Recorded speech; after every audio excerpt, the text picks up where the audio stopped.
یہ واقعہ امیر اہل سنت کو کافی عرصہ قبل کسی نے سنایا تھا اور آپ نے اپنی کتاب عاشقان رسول کی 130 حکایات میں اس واقعے کو نقل کیا۔ آپ فرماتے ہیں کہ حاجیوں کا ایک قافلہ مدینۃ الاولیاء ملتان سے نبی پاک علیہ الصلوۃ والسلام کے شہر مدینۃ المصطفیٰ پہنچ گیا۔ اس میں ایک مدینہ شریف کا دیوانہ بھی شامل تھا۔ حج بیت اللہ اور حاضری مدینہ منورہ سے فارغ ہو کر جب یہ قافلہ واپس مدینہ منورہ پہنچا تو ایک حاجی جو اسی قافلے میں شامل تھا اس نے اس دیوانے کو چھیڑنے کی نیت سے، مذاق جو آج لوگ کہتے ہیں نا، مذاق کی نیت سے کہا کہ کیا تجھے بارگاہ رسالت سے کوئی سند عطا ہوئی، کوئی سرٹیفکیٹ تمہیں ملا؟ وہ بولا نہیں، مجھے تو کوئی سرٹیفکیٹ، کوئی سند نہیں ملی۔ تو حاجی نے اپنے ہی ہاتھوں سے لکھی ہوئی ایک چٹھی اس دیوانے کو دکھاتے ہوئے کہا کہ دیکھو مجھے روضہ انور سے یہ چٹھی ملی ہے، یہ سند ملی ہے۔ چٹھی میں لکھا ہوا تھا کہ تیری مغفرت کر دی گئی ہے۔ اس شخص نے یہ مذاق کیا تھا۔ واقعی یہ بڑا جرت مندانہ اور عجیب و غریب بات تھی، نہ کرنے والی بات تھی۔ اپنے ہاتھ سے چٹھی لکھ کر کیسے کوئی کہہ سکتا ہے کہ مجھے نبی پاک کے روضے سے ملی ہے؟ مگر یہاں تو مذاق تھا، مگر دوسری طرف عاشق رسول کے دل کے تار اس نے چھیڑ دیے۔ وہ واقعی دیوانہ مدینہ تھا، واقعی عاشق رسول تھا۔ وہ پرچی پڑھ کر وہ دیوانہ ملتان میں ہی رونے لگ گیا اور بار بار یہ کہنے لگا کہ حضور مجھے آپ نے سند عطا نہیں فرمائی، اب جب تک میں نبی پاک سے سند نہیں لوں گا میں اس وقت تک چین سے نہیں بیٹھوں گا۔ گرتا پڑتا روڑتا ہوا وہ روڈ پر پہنچا۔ اسے سمجھ نہیں آ رہی تھی جانا کدھر ہے، بس طلب یہ تھی کہ پھر مدینے جاؤں اور میں بھی سند لے کر آؤں۔ جیسے ہی روڈ پر پہنچا تو ایک بس آئی اور کنڈکٹر آواز لگا رہا ہے 3 روپیہ مدینہ، 3 روپیہ مدینہ۔ جب شخص ایک عالم میں ہو، ایک کیفیت میں ہو، اسے پتہ نہیں چلتا کہ یہ کیسے ہو سکتا ہے کہ کوئی بس میں بٹھا کر مجھے مدینے لے جائے گا، لیکن انتظام ہونا ہوتا ہے تو کیسے ہو جاتا ہے۔ دیوانہ لپک کر بس میں سوار ہو گیا، 3 روپے ادا کیے اور بس چل پڑی۔ کچھ ہی دیر بعد کنڈکٹر نے صدا لگائی، مدینہ آ گیا، مدینہ آ گیا۔ دیوانہ بس سے اتر گیا۔ سبحان اللہ، وہ سچ مچ مدینے ہی میں تھا۔ اس کی نگاہوں کے سامنے سبز سبز گنبد اپنے جلوے لٹا رہا تھا۔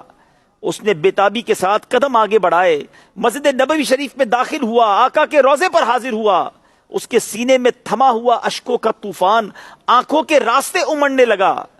عرض سلام کے بعد اس نے نبی پاک سے عرض کی کہ حضور آپ نے اس حاجی کو تو سند عطا فرمائی، اسے تو اپنے یہاں سے آپ نے کہا جائے کہ ایک سرٹیفکیٹ دیا مغفرت کا، حضور مجھے بھی عطا کیجئے، میں خالی ہاتھ نہیں لوٹوں گا۔ اللہ اکبر، وہ آنسو بہاتا رہا، عرض کرتا رہا۔ اوپر سے ایک پرچہ اس کے سینے پر گرا۔ جب اس پرچے کو اس نے دیکھا تو اس پہ یہی لکھا تھا کہ تیری مغفرت کر دی گئی ہے۔ دیوانہ خوشی خوشی باہر نکلا۔ اب واپس وطن جانا تھا اور اب پھر انتظام، یہ روحانی انتظام کہا جا سکتا ہے، خوابوں میں بھی تو لوگ مدینے جاتے ہی ہیں نا۔ تو بہرحال اب ایک بس آئی اس کے سامنے اور کنڈکٹر صدا لگا رہا ہے 3 روپے ملتان، 3 روپے ملتان۔ وہ بیٹھ گیا اور تھوڑی دیر بعد اسے ملتان پہنچا دیا گیا۔ دیوانہ اترا اور واپس اپنے قافلے والوں کے پاس پہنچا۔ اس سارے کام میں کچھ ہی گھنٹے لگے تھے۔ اب جب وہ واپس اسی حاجی کو تلاش کر کے کہتا ہے کہ دیکھو میں بھی مدینے جا کر آقا سے سند لے کر آیا ہوں، میں نے بھی نبی پاک علیہ الصلوۃ والسلام سے یہ سند حاصل کر لی ہے۔ اب جس نے مذاق کیا تھا وہ تو پریشان ہو گیا کہ یہ کیسے ممکن ہے۔ اس دیوانے نے اپنا سارا واقعہ بتایا کہ میں یوں مدینے گیا، اپنی عرضی پیش کی اور آقا سے یہ چٹھی لے کر آیا ہوں۔ اللہ اکبر، جیسے ہی اس مذاق کرنے والے نے یہ واقعہ سنا تو پھوٹ پھوٹ کر رونے لگا اور اس نے اپنے جرم سے توبہ کی، دیوانے سے بھی معافی مانگی کہ میں نے تو مذاق کیا تھا اور تم واقعی مدینے ہو آئے، تم واقعی وہ چٹھی بھی لے آئے۔ اللہ اکبر، اس کی رکت، اس کے سوز، اس کی تڑپ نے کام کر دکھایا۔ اور وہ مذاق کرنے والا، طنز کرنے والا، عاشقوں کو آزمانے والے لوگ بھی ہوتے ہیں نا کہ دیکھیں تو صحیح اس کا عشق کیسا ہے، اور مذاق اڑاتے ہیں۔ مذاق اڑانے والا وہیں رہ گیا اور دیوانہ نمبر لے گیا۔ وہ پنجابی شاعر کہتے ہیں نا، عشق دے چلے ہی نمبر لے گئے، عقل مندہ ایویں ہی عمرہ گالیاں۔ وہ عشق والے ہی نمبر لے جاتے ہیں، ان کو نہیں پتا ہوتا کہ یہ سب کیسے پاسبل ہے، کہ دوبارہ ویزا کیسے ملے گا، دوبارہ مدینے کیسے جاؤں گا۔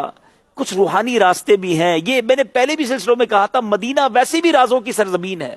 جنہیں بلایا ہے مصطفیٰ نے وہی مدینے کو جا رہے۔ وہ چٹھی لے کر آ گیا۔ اللہ اکبر۔ اب جس نے مذاق کیا تھا نا ناظرین، اس نے نیت کی کہ جب تک اب مجھے نبی پاک کے روضے سے سند نہیں ملے گی تب تک میں ہر سال حج کروں گا اور حاضر دربار ہو کر سند مغفرت کی خیرات مانگتا رہوں گا۔ مجھے آقا سے امید ہے کہ مجھ گناہگار کو مایوس نہیں فرمائیں گے۔ دیوانہ تو اپنے آپ میں نہیں تھا، کیفیت کے عالم میں تھا۔ چند دنوں بعد اس دیوانے کا انتقال ہو گیا، اور وہ حاجی ہر سال تک برابر حاضری حرمین شریفین کا شرف پا رہا ہے، اور آقا کی بارگاہ میں بار بار یہ عرض کر رہا ہے۔ ناظرین، یہ واقعہ شاید بہت سو کچھ سمجھ نہ آئے، ہو سکتا ہے یہ ساری باتیں سن کر بھی ابھی بھی تو اعتراض کرنے والے ہوں گے نا کہ یہ کیسی بات ہو گئی، دیکھو چینل پر بیٹھ کر کیسی باتیں کر رہے ہیں۔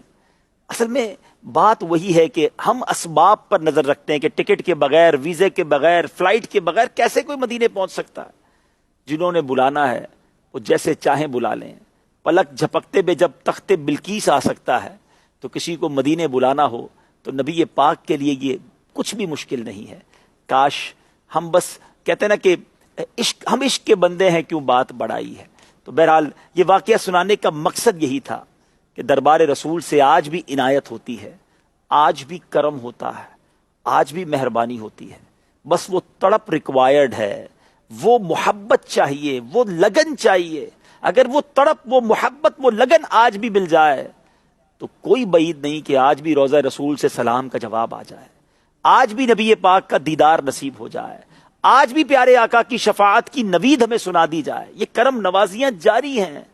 وہ شاعر لکھتے ہیں نا، آنکھ والا تیرے جوبن کا تماشا دیکھے، آنکھ والا تیرے جوبن کا تماشا دیکھے، دیدائے کور کو کیا آئے نظر کیا دیکھے۔ جس کے پاس آنکھ ہی نہیں ہے، اندھے کو کیا نظر آئے گا؟ وہ پہلے عشق والی آنکھ تو ہونا۔ بس اللہ وہ آنکھ بھی عطا کر دے اور وہ جلوہ بھی عطا کر دے۔ صلو علی الحبیب صلی اللہ تعالی علی محمد۔ مجھے اپنی اور ساری دنیا کے لوگوں کی اصلاح کی کوشش کرنی ہے انشاءاللہ۔